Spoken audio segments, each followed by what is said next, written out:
So I'm back with another research update. I know it's been a little bit of time between this and my last video, and really things just got busy with work, and so I'm picking it back up because we want to keep this research train going. And what I like to do as I'm kind of creating my framework for what these videos look like, I like being able to start the new video with the last slide from the previous video, and the last slide will be a what's next slide. So let's just ignore that double I there typo at the very beginning. But after the last video, which is where I talked about pedagogy, wanted to start to dive into some common frameworks for adult learning, because as I identified that I did not want to, you know, because once we realized that there was pedagogy, andragogy, and pedagogy, it was like, well, let's not focus in on frameworks that are around pedagogy because we are dealing with adults who have lived experience. Like they've had things happen to them. They have a point of view, but doesn't mean that they can't learn new things in spite of what some of the research that I found previously said that that's what people determine, that like once you reach adulthood, you stop learning, which is wild to me. And I'm really glad that that people continued to ask questions about that and did not just accept that presumption as fact and then just kind of structured things around that presumption. Glad they didn't do that. So once I decided to kind of look into now here, what are some common frameworks for adult learning? So my initial plan was to research, I think I have about 4 or 5. Let me look at my list. 1, 2, 3, 4. I have 4 of them. I was going to research them and then just do like one video where I talked about all of them. But as I thought about it more, I thought it would be more helpful for me as I look back at these videos, but also for anyone who may be watching them, to separate them and just kind of dedicate a video to each one. That way it gives me the opportunity to really kind of talk about that one framework that I'm focusing on in the moment, and not having like a video that ends up being 4 hours, because I find myself doing that in each one because this is a research project and not just like an overview project. So with that, let's dive into the first framework that I looked into, and that is the 5-stage model of skill acquisition. It's also, now when I was looking around, it was also referred to as the Dreyfus model of skill acquisition, or Dreyfus and Dreyfus. I found both pronunciation. I know we have the actress Julie Louis Dreyfus, and that's how she says her name, but I also found pronunciation that said Dreyfus. So I wanted to honor them both, and if I'm saying it completely wrong and the correct saying, the correct pronunciation, I'm open to it. You want to share it in the comments so that way I know it for a future. But we're going to talk about the 5-stage model of skill acquisition. And the reason why it has the last name twice is because it was created or identified and coined by brothers Hubert and Stuart Dreyfus, and they did some research, and then they published a paper at the University of California, Berkeley in 1980. And so I found an abstract that was a summary of the stages, and that was the bulk of my reading. I also found information on Wikipedia, even though Wikipedia did ask for additional citations, but I will link both the PDF and the Wikipedia article down below, so that way, you can look at the same research that I did. I was trying to find other places that had more information, but a lot of the websites took me back to the summary publication, and it was published in the Bulletin of Science, Technology, and Society. So people kept referring back to that. So I'm like, okay, well, that's where it is. That's what we're going to use. And so here's just an overview of the 5 stages. So essentially, the Dreyfus brothers said that there are 5 stages that adults go through when they're learning a new skill. And the stages are novice, advanced beginner, competence, proficiency, and expertise. And so I want to talk about it in more detail because I thought it was interesting. And a lot of it I could recognize as someone who has learned new things as an adult. But there were also some areas where I found, gaps in the different stages. So one of the things that really resonated with me was how the different examples that they use to explain the different stages. And I appreciated that they used couple. So they talked about a student driver. And then they always also talked about a novice chess player. So the one that resonates with me most is student driver, because I don't know how to play chess. So while I could recognize what they were saying in that example, the driver one, of course, resonated with me, especially as someone who kind of learned how to drive twice. So what I mean by that is my initial experience with driving was with a stick. So my parents always drove sticks as I was a kid. So needless to say, when I was, 15 and wanting to get my learner's permit, the car that I had to learn how to drive on was a stick. So I learned how to drive on a stick. And then it wasn't until probably quite a few years later that I actually drove an automatic for the first time. And it was a completely different experience. And so I can that's a random anecdote, but I can definitely connect and relate to the student automobile driver. So let's just talk through the different stages. So most of us, when you hear the word novice, a lot of us will assume it's someone who knows nothing or very little about something. And so that is what this first stage was. And they, of course, started by talking about the student driver. And so the thing about the novice stage that I appreciate, it kind of really roots it in like you are a novice, is when you're teaching a novice, it's really all about telling them the rules. So basically you're saying, okay, here's this thing you don't know. Here are the rules about how to do the thing that you don't know. And so as a driver, and also I liked because the summary this abstract that I'm reading, when it talks about student driver, it talks about someone learning how to drive a stick. So that resonated with me because so many people don't know how to drive a stick. So one of the things that they say in the novice section, when you're teaching someone how to drive a stick, is, and I remember this from my own experience, learning how to drive a stick. It's like when you're driving, you have to shift gears. And so you learn that when the speedometer meter kind of gets to a certain point, I think it was like 4 or 5 on the dials in the cars that I was in this particular abstract, they says, when the speedometer meter points to 10, that's when you shift in the second gear. So that is effectively kind of the first rule. It's like when you change gears, you're doing it because the speedometer has gotten to a certain point, and now you want to alleviate that pressure on the car's transmission by shifting.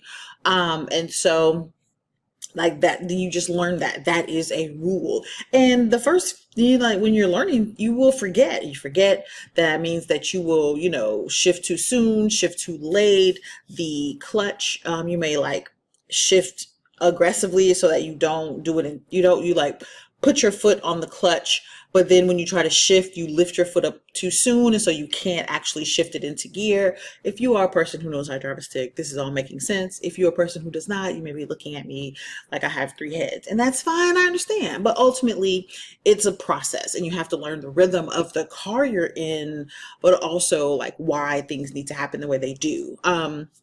I will make reference to the chess player also for those of you who are chess people who know how to play the game. And so in the chess example, it was you learn there's a numerical value for each piece. Also, I know a little bit about chess. I know that pieces move in specific ways on the board. Those are the rules that you learn as a novice. And so really the tip or the thing to going from novice to advanced beginner is a novice stage, you're learning all the rules, and then by the time you get to advanced beginner, you actually remember the rules. Now you may have to stop and recall but you still remember the rules. And so now what you're doing is you are doing the thing, you're following the rules, but now you're considering like outside things. So you have to think about situations. You have to think like when you're driving a car and you have to shift, like it's not just like you shift, shift, shift, shift, shift. You get to that final gear and you just ride on that gear until you're done. There are times where you will have to downshift. You may have to shift from, one gear, like you may have to go from third to fifth. Like if you're getting on the expressway and you're picking up speed quickly, if you're slowing down quickly, you might have to I'm a big fan of like going into neutral before making decisions, because it just gives you a minute to check, and you're still rolling, so you can do that. But like learning those kinds of things means you have to continue to practice. And so this is where once you started, you've gotten all the rules down and you don't have to stop and remember the rules, they just kind of come to you. Now you're an advanced beginner. And so that was the next stage. And so advanced beginner is just like you're using the skills in actual situations, and you're starting to understand the nuance of what this skill looks like in real time. And so this is basically going from like having a very maybe textbook approach to the skill, because you're doing it based on these very clear prescribed rules. Now you're doing the skill in real life, where the rules are good to know, but there are some instances where the rules may move around, and it may not be always 1, 2, 3, 4. It may be like 1, 3, 5, 6, 4, So that is advanced beginner. And then you're going to, and so of course, the idea is that once you keep going, then you'll make it to competence, which is where you're more experienced and you are kind of good at it, where you know the rules. You don't have to actively recall the rules every time, but now you are starting to continue to practice and make mistakes. And so now it may be a matter of, okay, here's what the rules look like. I've tried it out in some situations, but what happens if there's a brand new situation that I've never experienced? What will I do then? And that where is with competence is then you continue to move forward, but you have uncertainty, but you do the thing while uncertain and figure out how to move with certainty more comfortably. I hope I'm explaining this clearly, because essentially that's what takes you from, advanced beginner to competence. Because as an advanced beginner, you're decent at it. You know more about it than someone who's a complete novice, but you still are probably doing things very much by the book, by the rules. And then once you get into competence, it's like, okay, you can do, here are the rules, but there may be situations that are completely outside of your experience level. And so how do you deal with that? And so one of the things that they talked about in the article here, or in this article, is about, say, the competent driver. You're used to driving, that when you're getting off of a freeway or highway or an expressway, you have to get off the on-ramp and you got to slow down and you got to be prepared to stop. Well, what if you are getting off and it's a curve, and so you don't immediately like roll up to the hill and stop, but you have to curve, so you still have to slow down. So there may be a matter of like decelerating, slowing your speed, so of course downshifting accordingly, and then shifting up again in order to take you to the next point where you stop. And so what does that look like to the person who is a novice? It looks scary, because you're just like, I don't know what to do. I don't like, which rule do I do? You're kind of running through the rules, but because they're not natural to you, you don't really know what to do next.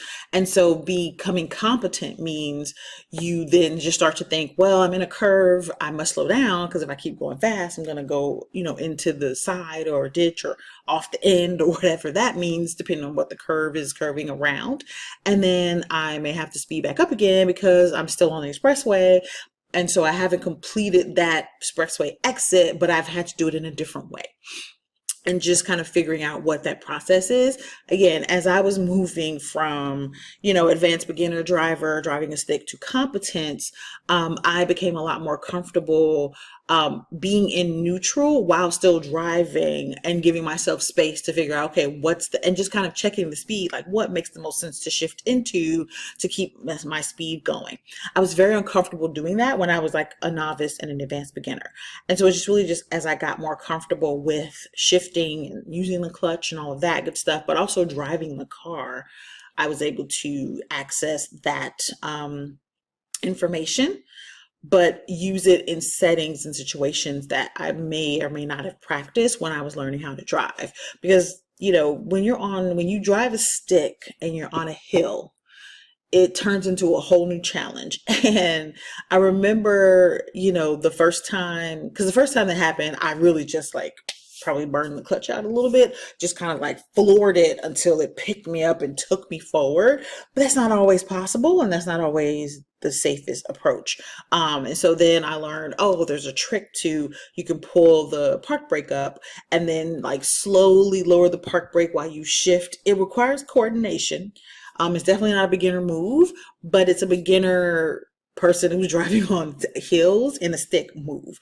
And so that's how I would handle kind of steep hills, especially when you're in a line of cars and like the car behind you, because nowadays I get it, but like when I was younger, there was a lot more people who drove sticks, and it would just always be interesting to me how close some cars would get to my bumper. And I'm just like, I'm not good at hills yet. I don't really want to bump you, but I would rather you be further back. And so once I had enough skills, enough competence to do the emergency brake trick, then it got to the point where I didn't need to do that. And so now if I'm driving on a hill, I don't need to do that unless it's a super steep hill, because I've been driving enough, and I'm at like the expert level. I'm an expert S, because I'm not doing like high speed chases and like maneuvers, but I can comfortably drive a stick. And so that's where competence come into play. It's like now you are experiencing different scenarios where you have to apply the rules to meet a objective versus just applying the rules to do the thing. And so I actually like that a lot, because that makes sense. Like you learn, you go up in experience, you become competent. Now the thing that's after competence is proficiency. And so in proficiency, it means that you are becoming even better at doing the task. And then also the thing that proficiency kind of called out at the very beginning of the section was being more emotionally involved. So you have more invested in doing well with the task. And so this is where I think is interesting to think about kind of like the person who may be like naturally good at something, but they don't actually like practice or do invest in improving their skills any further, but they just kind of stay competent at it and just kind of stay here, where there may be someone who may not be naturally good at it, but they actually do the work so that they go from, competence to proficiency to expertise. And then they become better at it than the person who might have been naturally good at it, because they've honed those skills. And so when you're in proficiency, it's kind of like you have to decide, do I really want to keep doing this to get even better at it, or is being good enough sufficient? And by good enough, it's like you're competent. You can do it fine, and you can just kind of stay there. And something like driving, you can kind of stay, but if you find yourself, driving in different settings, like different terrains, different landscape, different weather conditions, learning how to drive in the rain versus the snow versus like super dry weather and things like that. Now you're getting into proficiency, because now it's like, it's important to me in order to kind of get these skills and get better at this.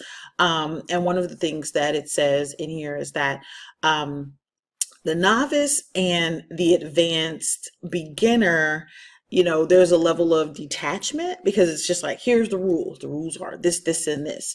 But then once you get to, competency, it's like, now I am using the rules in a different way. I understand the rules and I can meet different objectives. And then you get proficiency and it's like, now I care about getting better at this.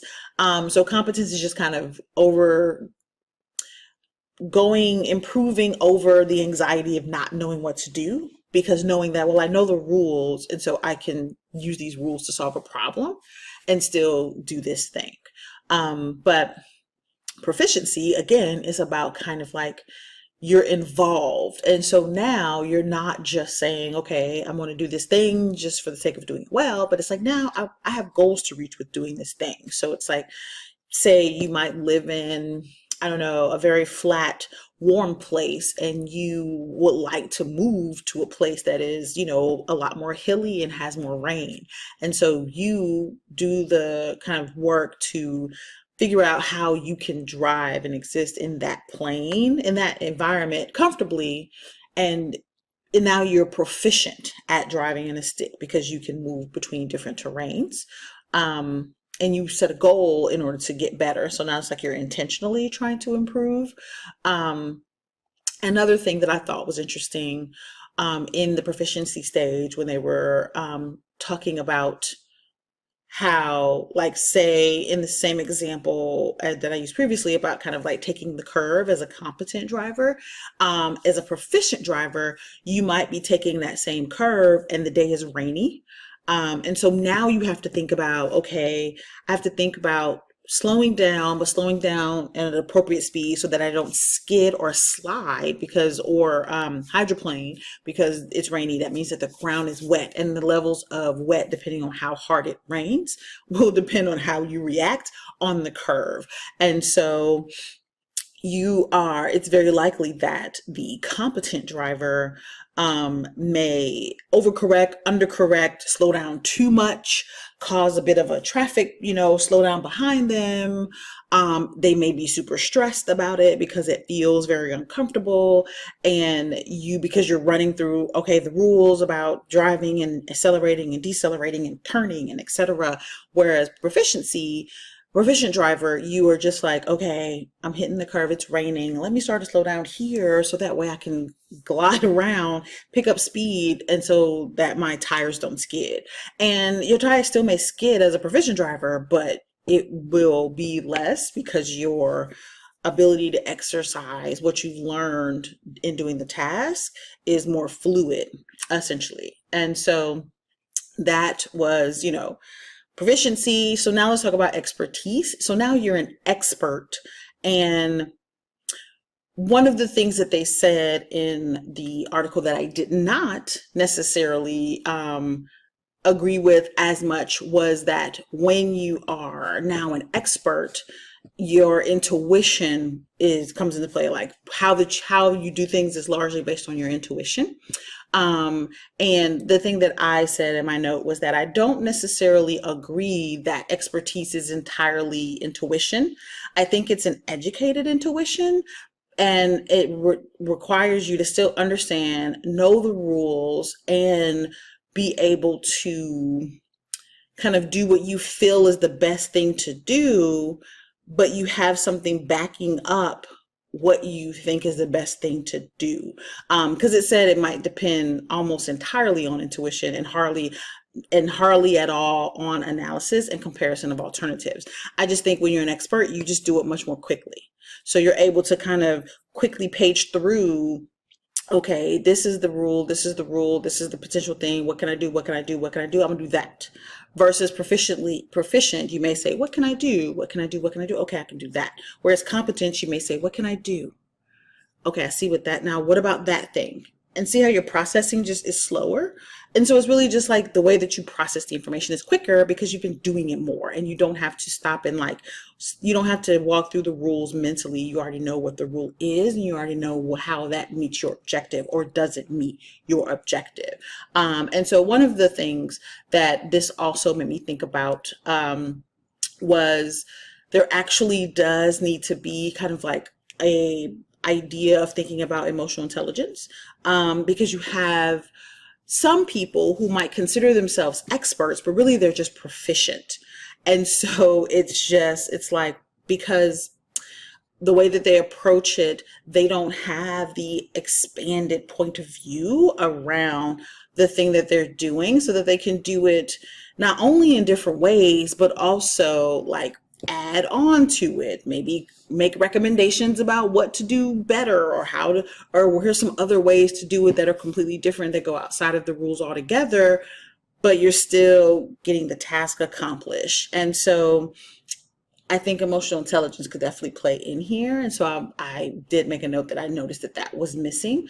But one of the things that I liked was, it made me think about when you're learning a language, and when you go from, the level of translation that you have to do becomes less or not at all. So like when you're first learning the language, you learn, okay, here are the verbs, here are the words, here's what they mean. But everything has to come through the lens of your maiden language, your main language. And so you always have to translate.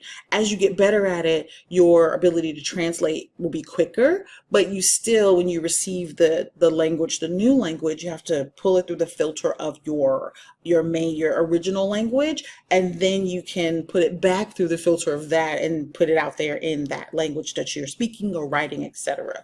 And it makes me think of, I read a book, I do not remember the name of the book, but in it, the character was learning, I think, Spanish.